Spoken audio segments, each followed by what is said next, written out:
মামা কিচেন। কেমন আছো সবাই? ভালো আছো? নিশ্চয়ই ভালো আছি আমিও। বন্ধুরা, আজ আমি তোমাদের সঙ্গে গাজরের হালুয়ার দারুণ মজার দারুণ টেস্টি একটি রেসিপি শেয়ার করব।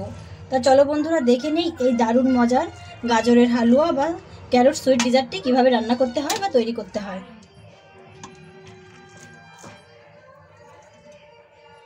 গাজরগুলো আমি এখন ধুয়ে নেব। বন্ধুরা, গাজরগুলো কিন্তু খুবই ফ্রেশ, আমি বাজার থেকে কিনে এনেছি। এখানে প্রায় 2.5 কিলো মতো গাজর আছে। গাজরের রঙগুলো তোমরা দেখতে পাচ্ছ বন্ধুরা, কতটা ফ্রেশ। তো গাজরগুলো এখন আমি ভালোভাবে ধুয়ে নেব।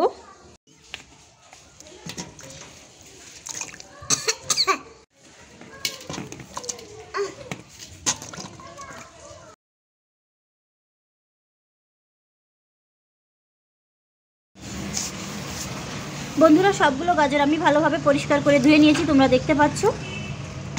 এখন আমি গাজরগুলো সুন্দর করে খোসা ছাড়িয়ে নেব আর অপ্রয়োজনীয় অংশটুকু কেটে ফেলে দেব।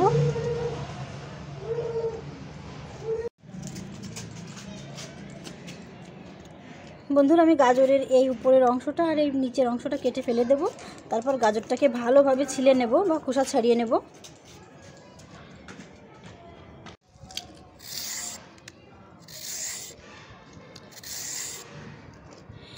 এভাবে করে হালকা করে গাজরের খোসাগুলো ছাড়িয়ে নিতে হবে।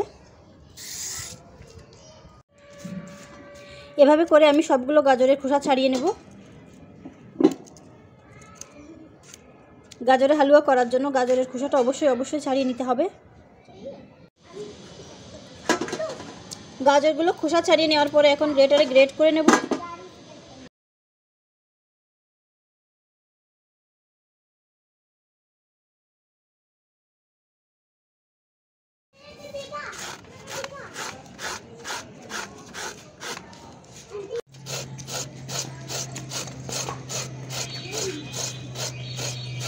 দেখে তো মনে হচ্ছে এখনই খেয়ে নিই কাঁচা গাজর, দেখতে এত সুন্দর হয়েছে গ্রেট করার পরে। সবগুলো গাজর গ্রেট করা হয়ে গেছে। এখন আমি গাজরগুলো একটু সেদ্ধ করে নেব।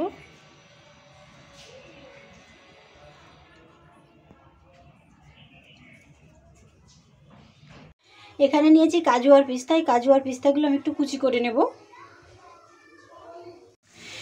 একটা ডেক্সির মধ্যে আমি গরম জল করতে দিয়েছি, জলটা ফুটে গেছে। এখন আমি গরম জলের মধ্যে গ্রেট করা গাজরগুলো দিয়ে দেব। আমি গাজরগুলো একটু সেদ্ধ করে নেব যেন গাজরের কাঁচা গন্ধটা চলে যায়। অনেকেই কিন্তু গাজরের হালুয়া কাঁচা গাজর দিয়েই বানায়, কিন্তু সেক্ষেত্রে একটু কাঁচা কাঁচা গন্ধ লাগে। তাই আমি হালকা সেদ্ধ করে নেব যাতে গন্ধটা চলে যায়।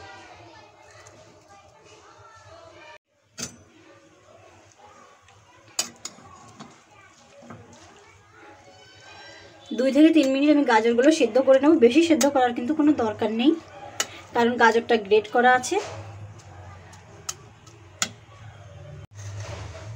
পিস্তার কাজুগুলো আমি কুচি করে নিয়েছি।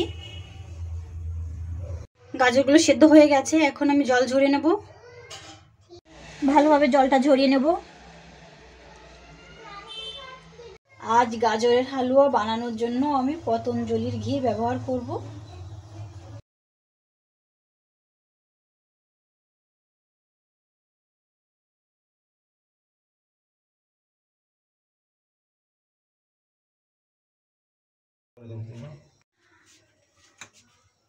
ঘিয়ের মধ্যে আমি কিছু ড্রাই ফ্রুট দিয়ে দিচ্ছি, আর কিছু ড্রাই ফ্রুট আমি রেখে দিয়েছি পরে দেওয়ার জন্য। এই ড্রাই ফ্রুটগুলো একটু ভেজে নেব হালকা।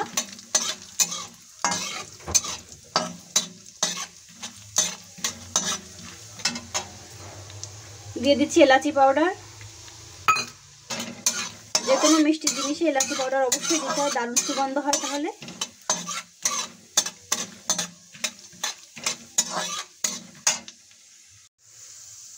ড্রাই ফ্রুটগুলো হালকা ফ্রাই হয়ে গেছে। এখন আমি এর মধ্যে দিয়ে দিচ্ছি সেদ্ধ করে রাখা গাজর। গাজরটার জল কিন্তু আমি ভালোভাবে ঝরিয়ে নিয়েছি। চুলার আঁচ এখন স্লো করে দিচ্ছি।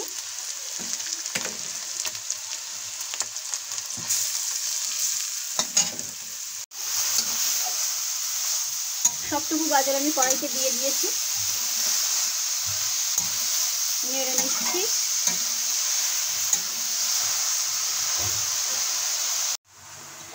গাজরটা নেড়ে চেড়ে নেওয়ার পরে এখন আমি দিয়ে দিচ্ছি দুধটা অল্প পরিমাণ দিতে হবে।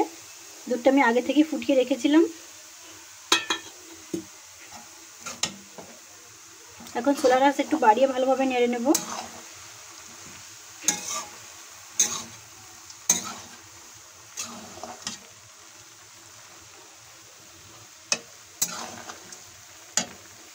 এখানে লিকুইড দুধের জায়গায় গুঁড়ো দুধও ব্যবহার করতে পারো।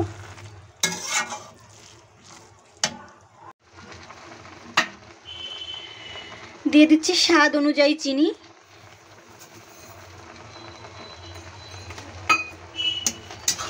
চিনির পরিমাণটা তোমাদের স্বাদ অনুযায়ী দেবে, যেমন মিষ্টি তোমরা খেতে পছন্দ করে ঠিক তেমনই দেবে।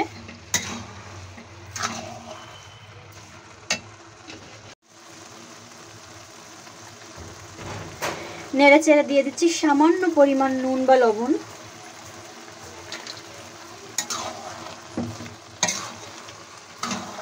লবণটা কিন্তু খুবই সামান্য দিতে হবে।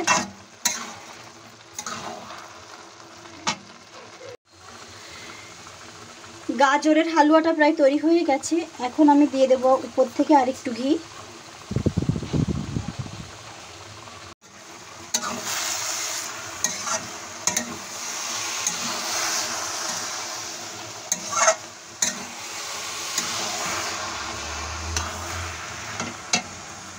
এখন শীতের সময় অনেক বেশি গাজর পাওয়া যায় বাজারে, ফ্রেশ গাজর। তো বন্ধুরা, অতিথি আপ্যায়নে বা বাড়িতে তোমরাও যে কোনো সময় বাজার থেকে ফ্রেশ গাজর কিনে এনে এই মজার হালুয়া রেসিপিটি তৈরি করে নিতে পারো। বন্ধুরা, গাজরের হালুয়াটা আমি আবার উপর থেকে ড্রাই ফ্রুট দিয়ে সাজিয়ে নিয়েছি। এখন এই হালুয়া সার্ভ করার জন্য একেবারেই রেডি। এমন হালুয়া তৈরি করে যে কোনো অতিথিকে খাওয়ালে আপনার প্রশংসায় পঞ্চমুখ হয়ে যাবে তারা। তো বন্ধুরা, কেমন লাগলো আমার গাজরের হালুয়া রেসিপিটি অবশ্যই কমেন্ট করে জানাবে। আর তোমরা বাড়িতে অবশ্যই শীতে একবার চেষ্টা করবে। আর আমার ভিডিওগুলো যদি ভালো লাগে তাহলে আমার চ্যানেলটি সাবস্ক্রাইব করে দিও, লাইক শেয়ার কমেন্ট করে দিও। আজ এ পর্যন্তই, সবাই খুব ভালো থেকো। Thank you so much for watch my video. বন্ধুরা, দারুণ মজার এই গাজরের হালুয়া কিন্তু গরম গরমও সার্ভ করা যায়, আবার কেউ যদি চায় একটু ঠান্ডা করে সার্ভ করবে সেটাও পারো। দুইভাবেই এই হালুয়াটা খাওয়া যায়।